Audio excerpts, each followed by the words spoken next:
수채화는 멀리서 보면 참 쉬워 보여요. 붓에 물을 묻히고 슥슥 칠하면 투명하고 멋진 그림이 금방 완성될 것 같죠?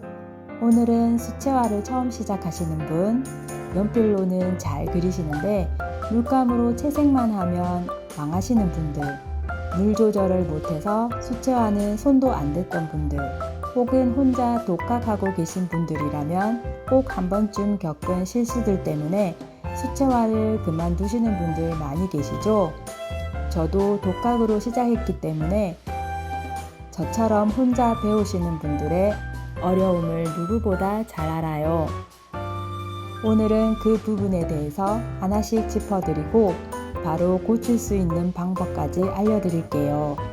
아마 보시면서 이거 내 얘기잖아 하고 고개 끄덕이실 수도 있어요.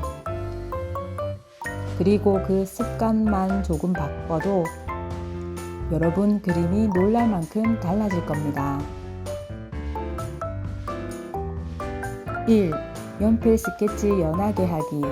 처음 그림을 시작할 때 선을 진하게 그리는 경우가 많아요.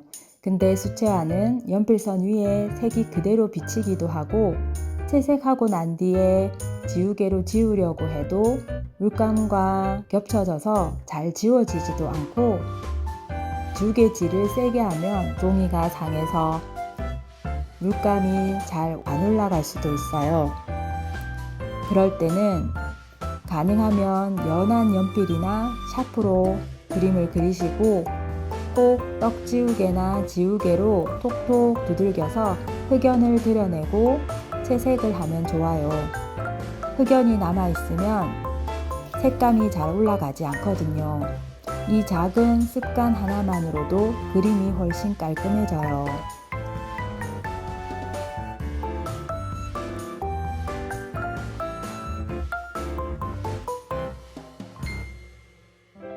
2. 물통 자주 갈아주기. 수채화 하다 보면 금세 물이 더러워져요. 그런데 귀찮다고 그대로 쓰면 그림 전체가 탁해지겠죠? 예를 들어 연한 노란색을 개어야 하는데 탁한 회색물로 한다면 연하고 예쁜 노랑은 칙칙한 노랑이 되겠죠? 저는 그래서 물통을 2개 준비해요. 하나는 붓 씻는 용도, 다른 하나는 맑은 물을 담아두고 물감 농도 조절이나 색을 풀 때 쓴답니다. 물통이 2개라도 물은 자주 갈아주시는 게 필수예요. 맑은 그림은 결국 맑은 물에서 나온답니다.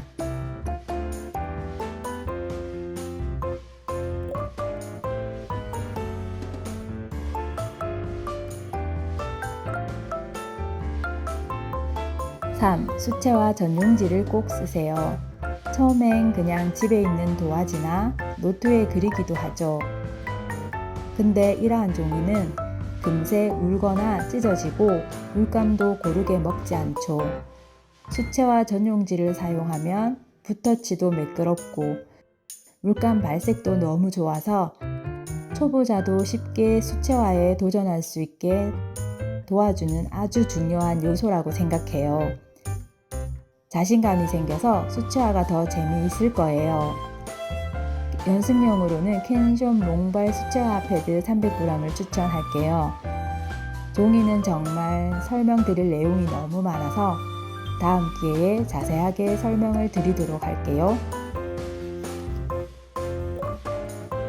4. 물 조절 잘하기.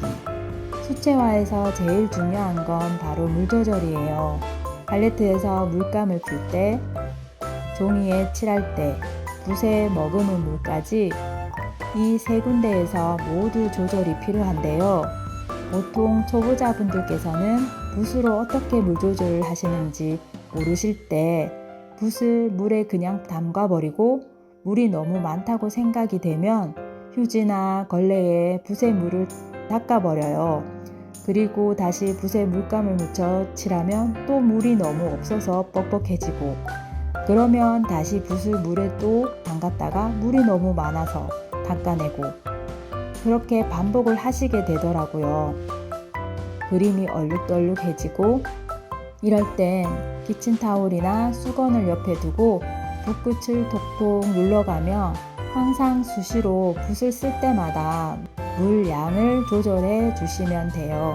휴지는 물에 잘 풀어져서 휴지 찌꺼기들이 붓에 묻을 수 있어 피하시는 게 좋아요.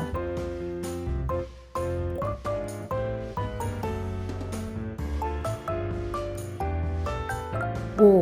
색을 3가지 이상 섞지 않기. 예쁜 색을 만들고 싶어서 이것저것 섞다 보면 결국 탁한 회색이 나오기 쉬워요.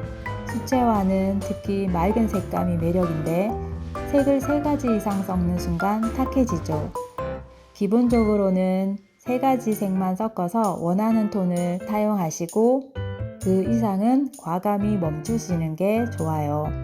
그림을 채색할 때에는 물체의 결과 방향을 생각하면서 물체가 가진 형태와 뻗어나가는 방향을 염두에 두고 붓질하세요. 그리고 스케치한 외곽선을 벗어나지 않도록 주의하면서 세심하게 칠하면 결과물이 훨씬 깔끔하고 안정감 있게 나온답니다. 6. 마르지 않은 상태에서 덧칠하지 않기. 그림에 물칠을 하고 물감을 올렸을 때 아직 마르지 않았는데도 바로 덧칠을 해버리는 어떻게 될까요? 원하지 않는 번짐이 생기고 밑에 색이 올라오면서 서로 섞여버리고 종이가 지저분해지겠죠? 여기서 또 실수를 만회하기 위해 색을 또 올리고 섞이고 또 올리고 계속 반복하다 보면 종이가 상해서 일어난답니다.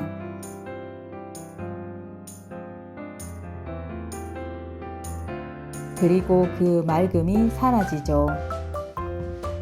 특히 명암 처리한다고 서두르다 보면 이런 실수를 많이 해요. 조금 귀찮아도 어느 정도 마른 뒤에 채색을 하시면 좋아요.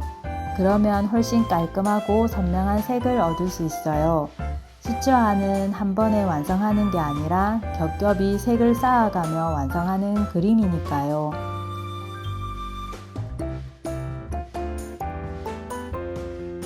7. 작은 붓으로만 칠하는 습관. 초보자분들이 가장 많이 하는 실수 중 하나가 넓은 면적을 작은 붓으로만 칠하는 건데요. 작은 붓으로 조금씩 칠하면 선이 끊기고 얼룩이 생기기 쉬워요. 또 시간은 괜히 오래 걸리는데 그림은 답답해 보이죠. 면적에 맞는 붓을 쓰는 게 핵심이에요. 넓은 배경이나 큰 덩어리를 표현할 때는 과감하게 큰 붓을 쓰고 작은 붓은 세밀한 디테일이나 마무리할 때만 활용하세요. 처음엔 큰 붓이 낯설고 실수할까봐 자꾸 작은 붓만 손이 가지만 막상 큰 붓을 써보면 칠하는 속도도 훨씬 빠르고 색감도 자연스럽게 퍼져요.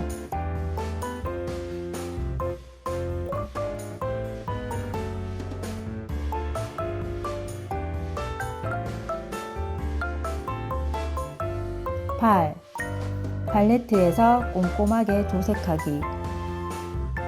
팔레트에서 물감을 대충 섞거나 아니면 조색하지 않고 바로 물감을 쓰는 경우도 있어요.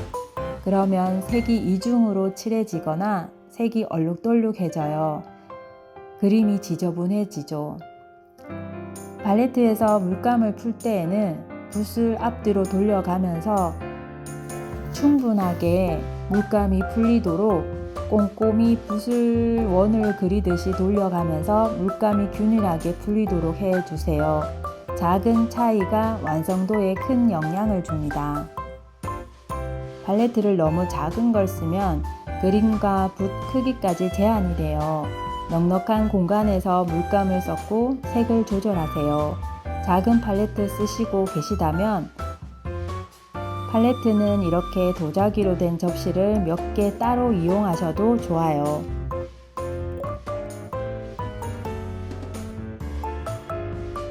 9. 팔레트가 지저분한 경우. 팔레트가 초보자들이 놓치기 쉬운 부분인데요. 전에 썼던 물감이 말라붙은 팔레트를 그대로 쓰면 새로운 색을 섞을 때 예쁜 색이 안 나오고 원치 않은 얼룩덜룩한 톤이 만들어지죠. 특히 맑고 투명한 색감을 원하는 수채화에서는 치명적이에요. 팔레트는 사용한 후로 바로 깨끗하게 씻어두는 습관을 들이세요.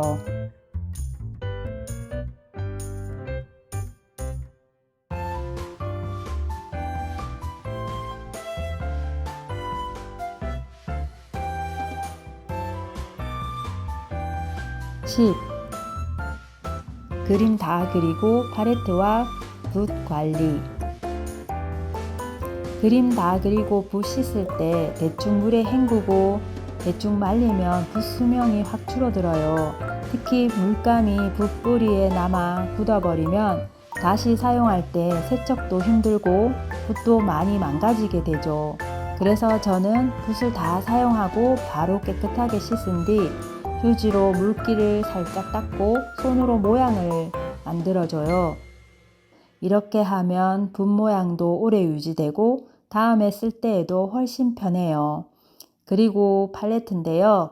흐르는 물에 씻어도 되지만 붓으로 물감들을 잘 풀어준 다음 휴지로 깨끗하게 닦아주시고 물감에 묻은 색들도 하나씩 닦아내 주시면 돼요. 자, 이렇게 10가지를 살펴봤는데요.